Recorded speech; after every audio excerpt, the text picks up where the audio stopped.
All right, so here we go. The first stage is develop and activate background knowledge. Sound good? You're all instructional people. We all know that kids come into tasks without adequate background knowledge. They don't have the language, they don't have the vocabulary. Let's spend the time we need. If I want you to learn about persuasion, you need to know what it means to persuade. You need to know the difference between a fact and an opinion. You're 7. I'm not going to take for granted that you know that. You're 12, and the difference between a fact and an opinion to a 12-year-old is much more nuanced than to a 7-year-old. We're going to work and talk and read. This is fun. The kids really get into it. We pull apart what other people have written. And during all that, we're developing an incredibly powerful vocabulary and a lot of background knowledge. Without telling kids that a good persuasive essay has 5 basic parts. They're important, but if that's all you teach, you're not going to get better writing. But it has 5 parts. A good opening, catches the reader, clearly says what's coming, what you're at least going to talk about. We'd like to see a minimum of 3 good reasons for your belief. Why 3? Oh no, human beings are more persuaded by 3 than 2. Most writing tests don't give us room for 4 or 5, so 3 seems to be a place where we've settled. It's not a holy grail. Let's just start there. I would like you to take each reason and give me some powerful explanation behind that reason. Give me more detail. Really sell me on that reason. And then I want a good ending. In the US, they want to see you on the Common Core test restate all your reasons. To me, that's a little too formulaic, makes me a little nuts, but kids in the States who work with us know if you're taking the Common Core test, your ending better look like this. But that's not the only way to write a good ending. But when you go take the test, do it this way. You know, those of us who love writing, we don't want to see it come down to overly routinized, overly formulaic. We don't want that. We want kids to own it. You saw voice in the 2nd grader. You saw voice in the 4th grader, and you're going to see voice in some other kids in a minute. We want that to come through, that ownership, that voice. We start talking about self-regulation. We talk with kids. When you write, what are the things that go through your head? Kids are quite honest with us. Oh, I mostly think about how I hate this and when can we get out, and I think about getting up to sharpen my pencil. And when we talk about, does that help you, does that hurt you? There's a whole lot of this discussion that I can't get into right now, but it's all laid out in the lesson plans that are available to you. These are the kinds of things to talk about. And if you want to see them in detail, just write me and I'll send them to you. We continue this rich discussion, but we now start to talk about and analyze the models that we're reading, and we begin to graph the parts they have. We're teaching the kids how to graph parts because shortly they're going to graph what?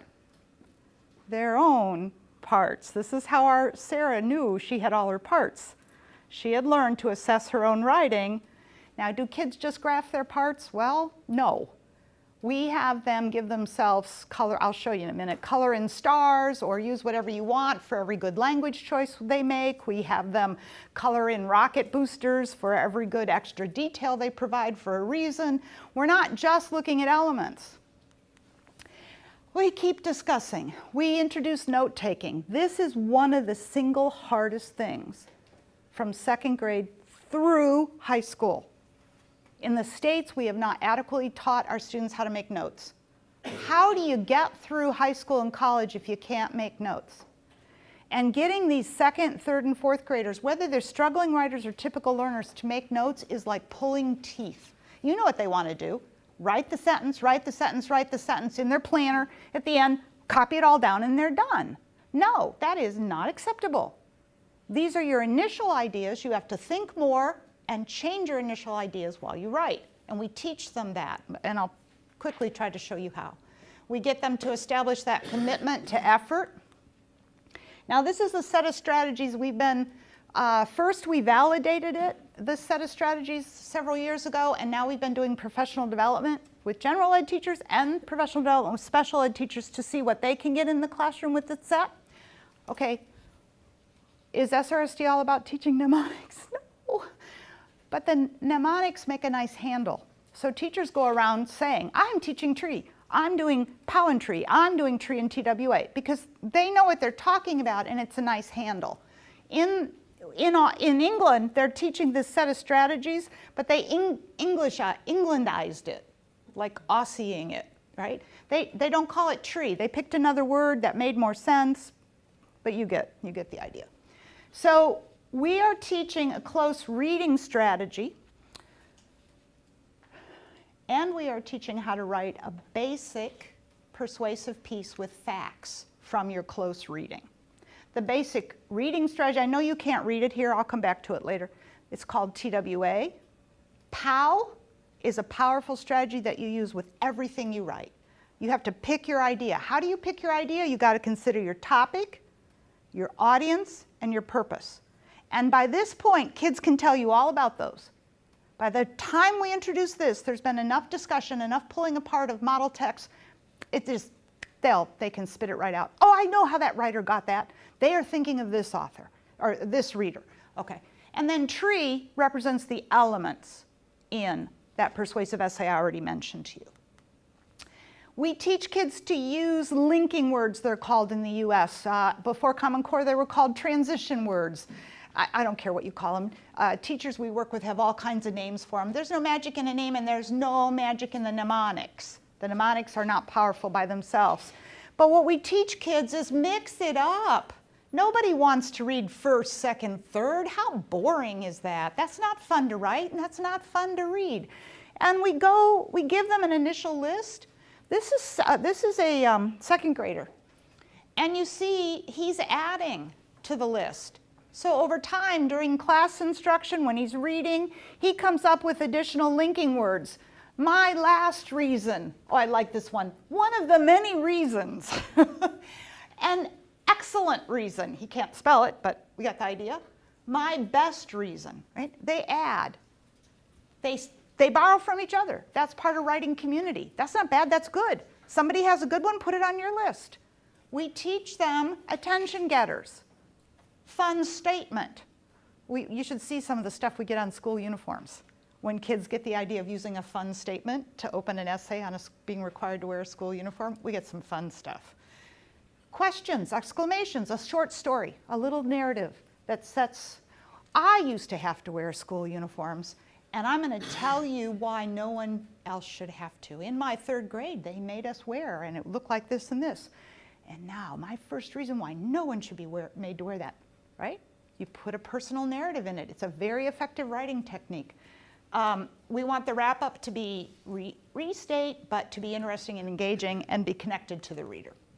All right, these are the things we emphasize over and over and over again throughout instruction. I've already said them 3 times, so I'm going right past this slide. But SRSD is not about teaching mnemonics. It's all of this, and we haven't even talked about self-regulation of the writing process yet. Model it. This is where the self-regulation really comes into play. This is that cognitive modeling, that overt talk aloud, only now there's more to talk about. You've got to talk about how you deal with frustration, how you cope with not having a good idea, how you can't stand writing anymore, but you still have to finish. There's a lot you have to talk yourself through. You also have to talk yourself through the strategy steps. And you can see. Here, teachers model every aspect of self-regulation. So they'll start out, what is it I have to do? Oh, yeah, okay. I'm writing what kind of an essay? Now, all modeling is interactive. It's not I write and you listen and, you know, by the time I've done 3 seconds or 3 minutes, you're asleep or you're playing with your neighbor. You're my writing community. I'm the teacher. I'm going to stay in charge for a while, folks. Yeah? I promised you. I have good tricks to teach you. I will not let you fall. I'm going to stay in charge, but I need your help. All right. What was that trick we learned? Oh, yeah. You'll help me. It's POW. What's the first thing I have to do now that I have a writing task today? Pick my idea. What does that mean? Who should I think of? Okay. Now, when I get to where I'm actually making notes, we use organized graphic organizers. I'm sorry, but have you seen most kids try to write from spider webs? They can get a lot of good ideas down on those webs with those lines all over, and then they go back and look at it and they haven't got a clue where to start. So we have them organize their thoughts, but the organization is flexible. You move things. Now I'll show you an example. The students develop their own self-statements that help them get through. I'll show you. I've got to go quickly. We're going to run out of time. Let's look at some self-statements. This is 4th grade. I need to use tree to help me. I can use POW for any type of writing that I am doing. Remember TWA. Think about my reading speed. This is part of the TWA strategy. What do I need to do first? Put TWA across the top of the paper. It's optional, but most kids do it. So they mark off having done each step of the close reading strategy. And I'll show you one. I need to take time on my work. I need to do good work. I will get faster at doing TWA. We get a lot of this because the strategies are hard at first, and the teachers frequently model it's going to get easier, it's going to get faster, and you see the kids pick that up. I can check my work. I am a great writer in my head. Now, I haven't quite figured that part out, but that's okay. Okay. To check my work, read it again. You used your brain. Whatever works. This is self-assessment. You had your parts, you used your brain. Take time, use tree of persuading. Use your brain, and I did. So you get the general idea. Catch someone's attention. Always use tree to persuade. Take your time. What do I do before reading? So you'll see that a lot of the elements are there, but it's not just elements, it's also process and characteristics. Yes, we make kids memorize the mnemonics. I'm sorry, but there's nothing wrong with a little drill and practice, especially if you do it in a fun way.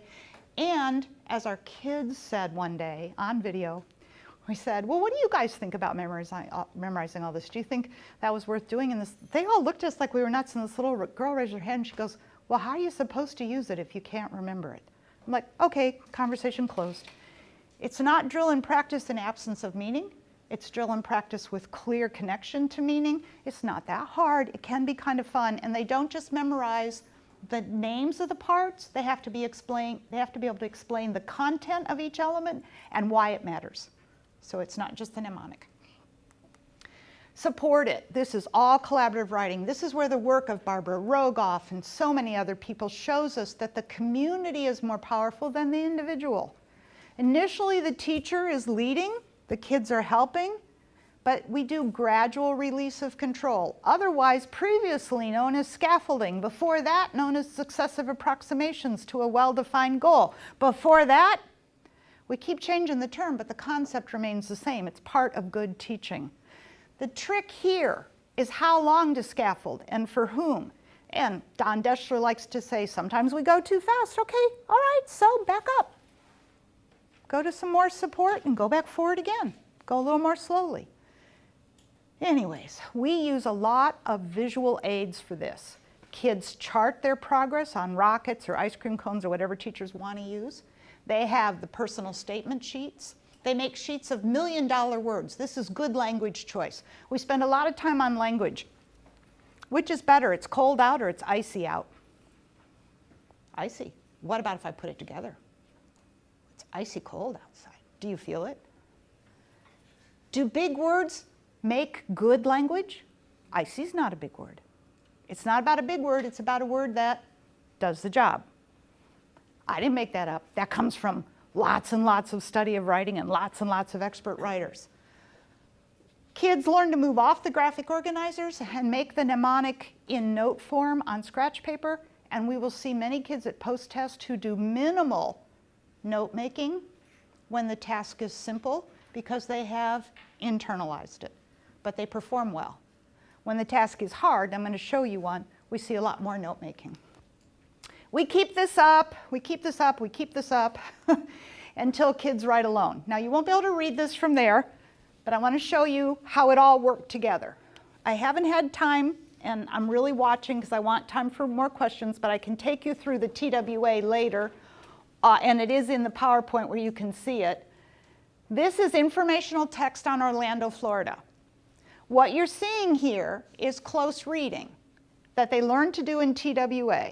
First thing they learn to do is think about their reading speed. Can't just read it fast, you won't learn what you need. Don't read so slow that you forget what you're reading.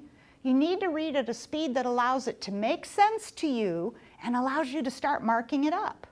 Now we offered these kids colored markers so they could put underline things that might be reasons in green, and they could underline details in red, but they said that colors were a hassle, and they came up with their own way. But other classes that we've worked with, the kids love the colors. I don't care. whatever works, right? So what this kid is doing, he's got an E is explanation and R is a reason.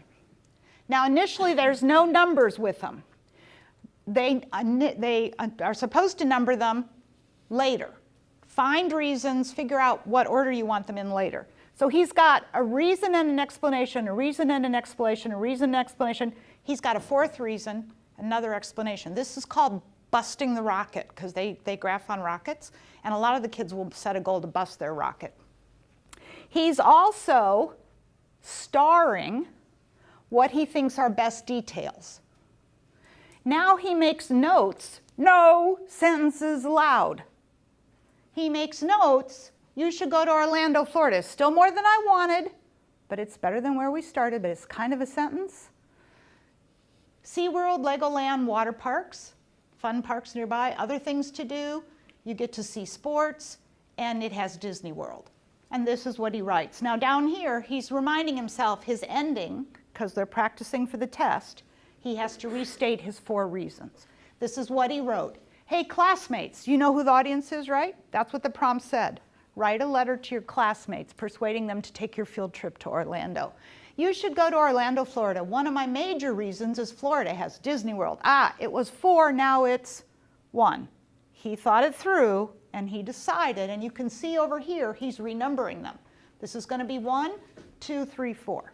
We talk about why. You should start with a punch, a really good reason. Because if you get them right away, you're more likely to win them over. But we kind of need to end with another good one. Well, if they're all really good, just do it the way you think would be the most fun. So, all right.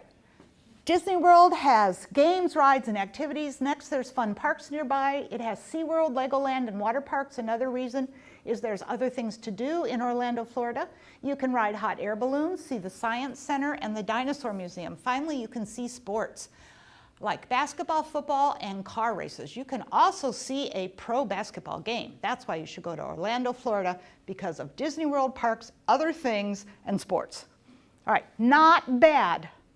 Now this instruction takes longer because they're learning the reading strategy and the writing strategies.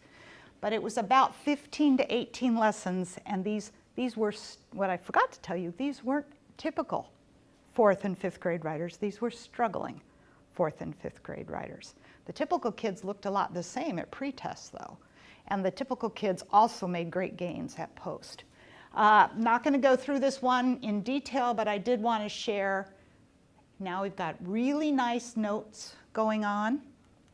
And I wanted to show you, this kid also puts POW at the top. Not required, but he or she's reminding themselves, pick your idea, organize, write, and say more. You see what he did? And I really like this essay. Hey, everybody, I think it's important to save the rainforest. My first reason is the rainforests are being cut down. They used to cover 14% of the earth, and now it is only covering 6% of the earth. Do you see the numbering on the side? Can you figure out what the numbering's for? I'll keep reading. You see if you get what the numbering is for. Another important reason is that rainforest is very important. We need water to drink from the rainforest, and the rainforest gives us rain clouds. Last of all, we need the rainforest for medicines. Scientists study plants in the rainforest for medicines. Also, some of the medicines help fight cancer. Now you know I think we should stop cutting down trees. It's important, and we need medicines. What's he doing? What's he counting? Number of reasons and details. And he's keeping a running count, and he has 10. And the goal is 6, plus a good opening and a good ending. These are the rockets. They do not fill in this rocket until well into instruction. This is their pretest. It stays blank. All the rockets are going to be full in the beginning because who's leading the writing? There will never be a not full rocket. We will celebrate good language choice. We will celebrate extra details. We will note tone. We'll note voice. We'll credit all those things. And I don't let go until they can do this by themselves. And this is his. And he did that one independently. Oh, I forgot that was on there. Those last 2 are independent performance. The kids know all about why they're doing the rockets. You can read this later, but they love seeing how they've grown. How about high school kids? And we don't spend as much time on this with them, but they do like the visible, just seeing what they were doing before and what they're doing now. But obviously they're not going to track it as much, and they're certainly not going to use rockets. Mostly they just use a line graph. Okay. And let's just look at this set of studies. What we found, effect size at post-test for planning, 4.64. At midpoint, effect size was only 1.79. What if I just quit? That's where a lot of people want to quit. You've done the modeling, and you've written one together. Should you quit? You've done a lot of teaching. The data says don't. The bang for the buck comes with the scaffolded co-writing to independence. Quality of writing, pre, mid, and post.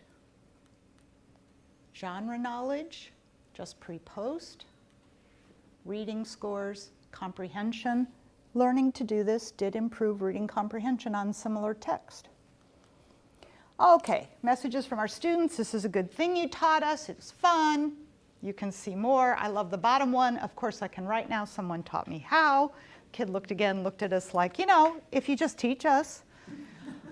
This is the high school, middle school, upper elementary. Some kids can do this into high school, and I'm not going through it in any depth at all. It's called Stop and Dare, but you see that it has you suspend judgment.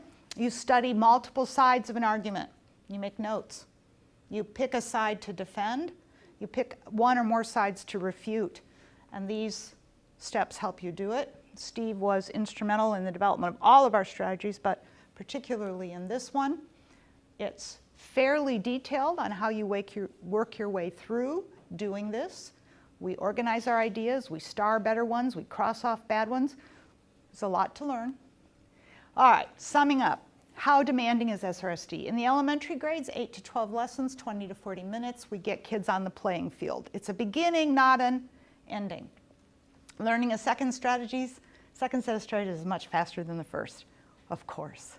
They already understand that there's going to be self-talk. They already know a lot of the basics of how to self-regulate the process. And they latch on, no matter which we taught first, narrative or opinion, they latched on quicker to the second. But kids told us we should teach, guess which one first? Which do you think kids find easier, narrative or opinion? Narrative or opinion, story writing or opinion writing? Not sure. I hear a little of both. You know, we spend a lot more time teaching narrative, so a lot of people think it'll be narrative, but Our kids uniformly said, everybody has an opinion. Teach opinion first. It's so easy. Then it'll be easier to learn stories. Well, yeah. I haven't met a 7 or 8-year-old who didn't have an opinion on whether or not they should have an allowance. It wasn't hard for them. Teachers get better effects than we do. We've already talked about this. This is one of the biggest things that makes me cringe and cry. I came up with this acronym so you'd remember. This is what we're seeing in some of the large-scale scaling up. In schools where they're not getting many results, we're looking, people who are running the PD are looking, and this is what teachers are doing. We call it peeing in the classroom. They post the strategies, the mnemonics. They haven't done all that discussion, the discourse, the knowledge building. They explain the mnemonics, they model, and then they expect kids to write. Our data and the scaling up evidence clearly shows that this is minimally effective at best. And if this is what you do, you will determine that SRSD doesn't work. And that will be really sad.